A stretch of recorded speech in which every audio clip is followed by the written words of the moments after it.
दोस्तों, मैं विकास कुमार आप सभी का अपना परिवार विकास सागर में हार्दिक स्वागत करता हूं। साथ ही आपकी तैयारी बहुत ज़बरदस्त, बहुत बेहतरीन चल रही होगी।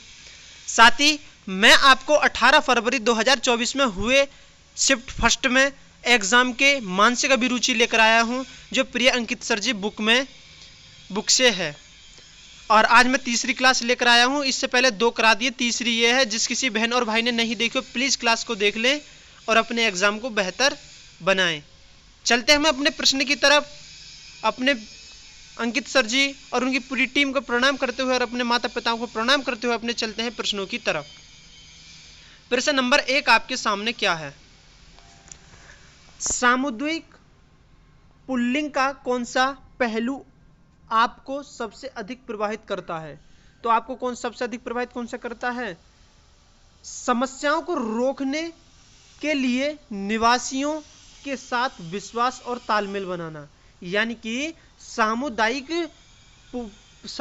पुलिसिंग का कौन सा पहलू आपको सबसे अधिक प्रभावित करता है? यानी कि समस्याओं को रोकने के लिए निवासियों के साथ विश्वास का तालमेल बनाना। अगला प्रश्न आपके सामने, इसका सॉल्यूशन देख लीजिए। क्योंकि सामुदायिक पुलिसिंग जैसा कि नाम से ही स्पष्ट है कि स्थानीय निवासियों के साथ आपसी विश्वास और तालमेल के लिए ही प्रसिद्ध है, यही उसका सर्वप्रमुख गुण है। प्रश्न नंबर 2 आपके सामने, एक पुलिस अधिकारी के रूप में कुछ समूह पारंपरिक धार्मिक भावनाओं के विपरीत LGBTQ अधिकारी को कायम रखने वाले कानून में संशोधन की मांग करते हैं, तो आपको क्या करना है? या मानव अधिकार आयोग के सीधे नियुक्त होने वाले प्रतिनिधियों को नियुक्त करना चाहिए? नहीं साथी। तो इस प्रश्न का ठीक जवाब है ऑप्शन सी, यानी कि धार्मिक सिद्धांतों मान्यताओं में सामंजस्य बिठाने के लिए सामुदायिक बैठे चर्चाएं करानी चाहिए। तो सॉल्यूशन देखो इसका, क्योंकि प्रश्नानुसार धार्मिक सिद्धांतों में सामंजस्य बैठना ही इस समस्या का समाधान है, जिसके लिए सामुदायिक बैठकों के माध्यम से आपसी संवाद होना चाहिए। प्रश्न नंबर 3 आपके सामने, आप एक पुलिस अधिकारी के रूप में तैनात हैं। अपने क्षेत्राधिकार में अज्ञात हत्याओं की श्रृंखला को सुलझाने के लिए आपको क्या करना है? तो आप कैसे सुलझा सकते हैं? आप सुलझाते हैं ऑप्शन ए की तरह, यानी कि मनोवैज्ञानिक प्रोफाइल के माध्यम से व्यवहारिक पैटर्न का अध्ययन करना चाहिए। संपूर्ण क्षेत्रीय आबादी की पूर्ण DNA प्रोफाइल करानी चाहिए? नहीं सी होगा, नहीं डी होगा। प्रश्न नंबर आपके सामने 4, पहले इसका सॉल्यूशन देख ले। क्योंकि अज्ञात हत्याओं की श्रृंखला के पैटर्न को समझने के लिए हत्यारों की मानसिकता को समझना आवश्यक है।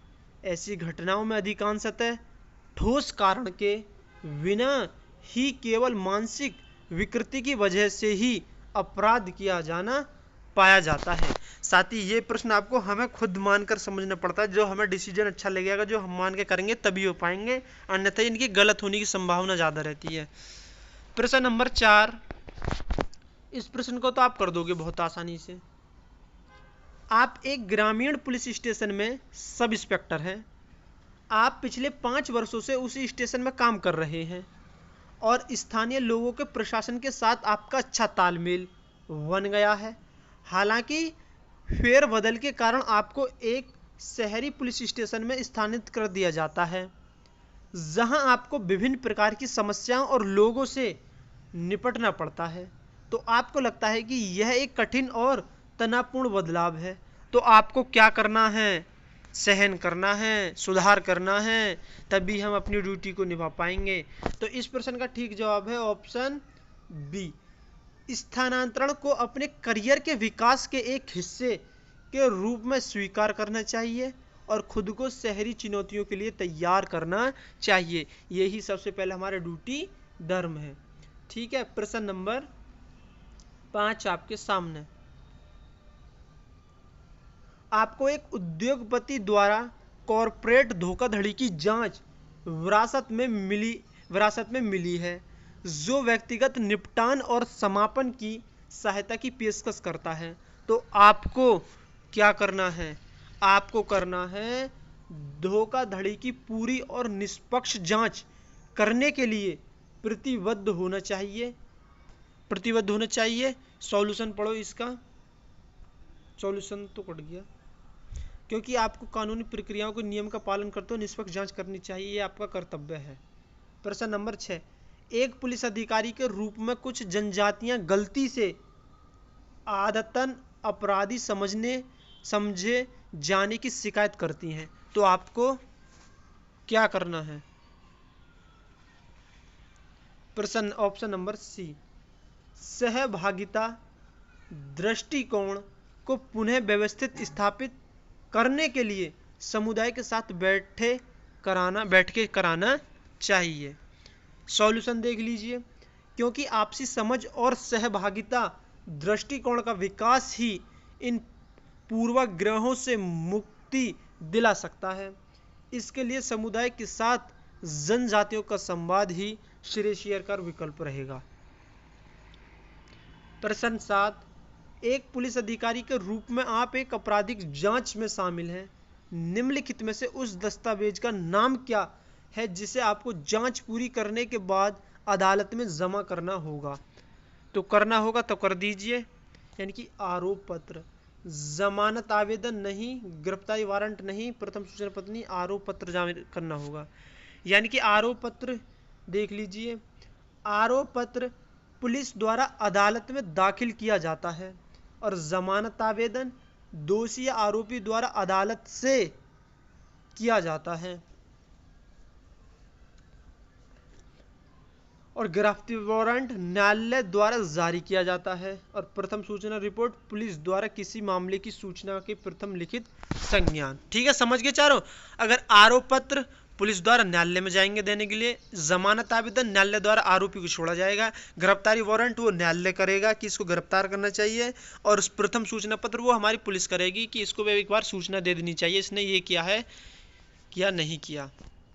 प्रश्न नंबर 8 आपके सामने, एक पुलिस अधिकारी के रूप में विधवा, तलाकशुदा या परित्यक्त महिलाओं को समान संपत्ति अधिकार से वंचित करते हुए कुछ धार्मिक रीति रिवाजों को उठाया जाता है।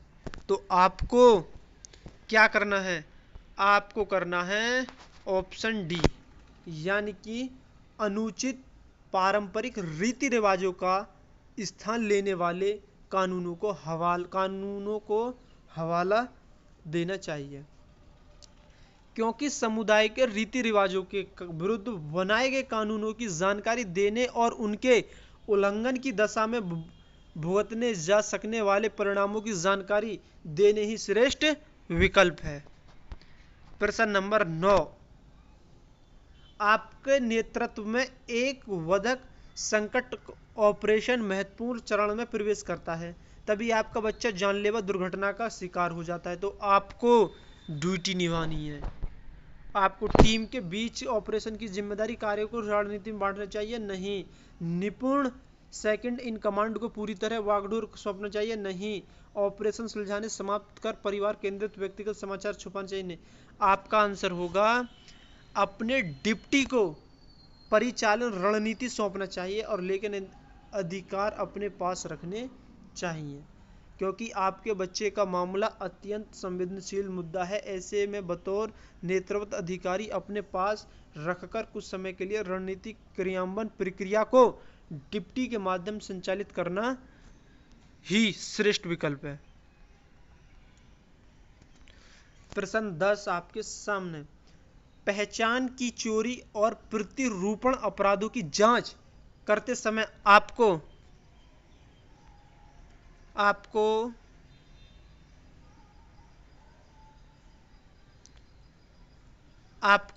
क्या करना चाहिए?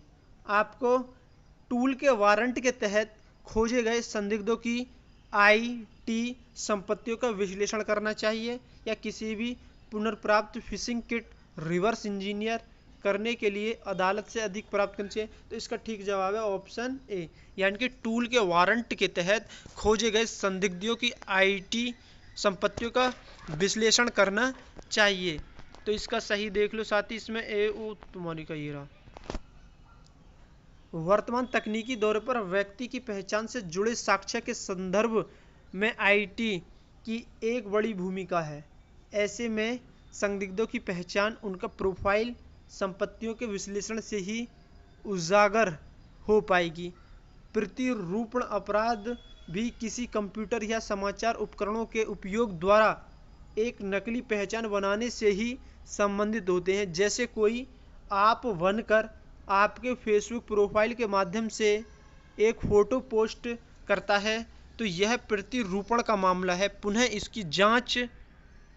इसकी जांच के लिए संदिग्ध की आईटी प्रोफाइल के विश्लेषण से ही उसकी पहचान की जा सकती है। यही विकल्प दिए गए विकल्पों में से एक श्रेष्ठ विकल्प है। प्रश्न नंबर आपके सामने 11। आप एक पुलिस अधिकारी के रूप में तैनात हैं। एक व्यथित पिता आपके पास आता है और कहता है कि उसकी 23 वर्षीय बेटी अपने पुरुष मित्र के साथ भाग गई है। तो सुप्रीम कोर्ट के निर्देशों के अनुसार आपको क्या करना है?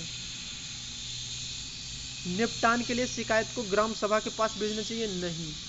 यदि सहमति हो तो आपराधिक आरोप के बिना सुलह का समर्थन करना चाहिए। यानी कि अपराधी आरोप के बिना सुलह का समर्थन करना चाहिए। पुरुष मित्र को फुसलाने के आरोप में गिरफ्तार करना चाहिए? नहीं। अपहरण का मामला दर्ज करके जांच करनी चाहिए? नहीं। यानी कि इसको पढ़ लो, क्योंकि बेटी बालिग है और प्रथम दृष्टया अपनी मर्जी से गई है, तो यह उचित रहेगा कि समझा बुझाकर सुलह के माध्यम से ही समाधान निकाला जाए। बिल्कुल सही बात है साथी। प्रश्न नंबर 12 आपके सामने। आप एक पुलिस अधिकारी के रूप में तैनात हैं। आपको कट्टरपंथी संगठन के उत्पीड़न की धमकियों का सामना कर रहे एक अंतर धार्मिक जोड़े के बारे में खुफिया जानकारी मिलती हैं। तो आपको क्या करना है? आपको करना है प्रक्रियाएं के अनुसार उन्हें सुरक्षा अधिकारियों के पास भेजना चाहिए। तो ठीक जवाब क्या है? Option A. अगला और अंतिम प्रश्न, एक बार इसको पढ़ लीजिए सॉल्यूशन को।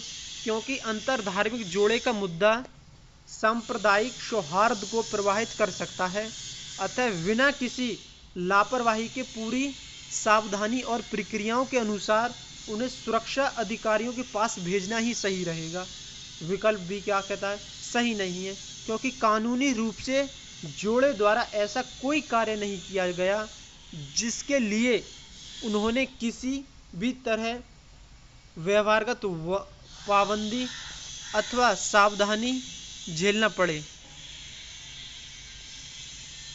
विकल्प सी क्या है? ये सही नहीं है, क्योंकि भौतिक अलगाव का सुझाव देना पुलिस के आधिकारिक क्षेत्र से बाहर है। अगला और अंतिम प्रश्न,